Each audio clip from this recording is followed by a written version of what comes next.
In his news conference yesterday, President-elect Trump claimed U.S. officials know more about those mysterious drone sightings than they are willing to say publicly. They don't want to comment. And I think they'd be better off saying what it is. Our military knows and our president knows. And for some reason, they want to keep people in suspense.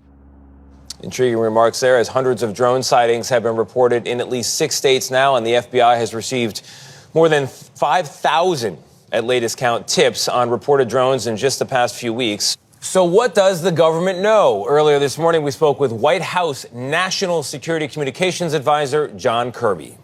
Admiral, thank you very much for joining us. Yeah, you bet. Good to be with you, Tony. So what is President-elect Donald Trump talking about? What does the government know? Well, what I can tell you and what we've been telling the press here over the last 24 hours or so is that after looking at those 5,000 tips, many of them were able to be explained. There's about 100 or so leads that the FBI is still following up on. But after all that analysis over the last several days, we believe that the vast majority of these drones, of these sightings, represent commercial drones, law enforcement drones, hobbyists, and of course, as I've said before, civil aviation aircraft. There's absolutely no indication at this point that there's a national security threat or a public security threat based on what we know today. When you list the concerns, the worries, what are your greatest concerns about what these drones, particularly the 100 or so that haven't been explained, what might they be? Well, we don't know what they could be, so I don't want to hypothesize or speculate here while the investigators are still looking at it. But obviously, the two biggest worries would be a national security threat, some sort of intelligence collection process in place, or some foreign actor that might be trying to glean information from our military sites or perhaps damage them, or a public safety threat. Anything that would harm or potentially harm people on the ground. You know, Admiral, these states where the drones are flying and where they've been reported have a lot of sensitive sites, infrastructure, military bases. And there was an incident a year ago where for 17 days in a row, according to on-the-record interviews with military personnel, swarms of drones were seen over the Air Force Base Langley on the Virginia shore. We've got Naval Station Norfolk there. SEAL Team 6 is based there. Those have yet to be explained as well.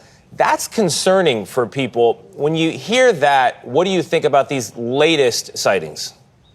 I think we need to be careful that we don't conflate the two, Tony. I mean, the vast majority of the sightings that we are hearing about and the reports that are being made are really over civilian neighborhoods and towns and cities.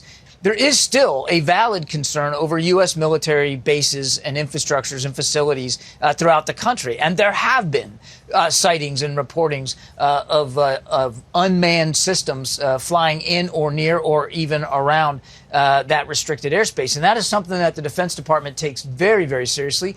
But that is a separate issue that obviously Admiral, we're working on very hard. Well, the reason I bring it up is because it raises questions about whether we have gaps in our air security over the U.S., whether we have control of our airspace. And since you mentioned federal law, one of the issues is that currently law enforcement and the military do not have authorization to shoot down a drone, even when it's over a sensitive military or infrastructure site. Does that law need to change? We do believe that we need better authorities to close some of the gaps and seams that you're highlighting, and they are real. And there are gaps and seams between the federal government and state governments. There's gaps and seams even inside our own interagency. And one of the things that President Biden is calling for is a bipartisan commission on Capitol Hill to take a look at this. We have proposed legislation to Capitol Hill to try to close some of those gaps, to give us some new authorities that we need to deal with this brand new ecosystem of drones, and it has not gotten through. So we definitely need congressional help on this.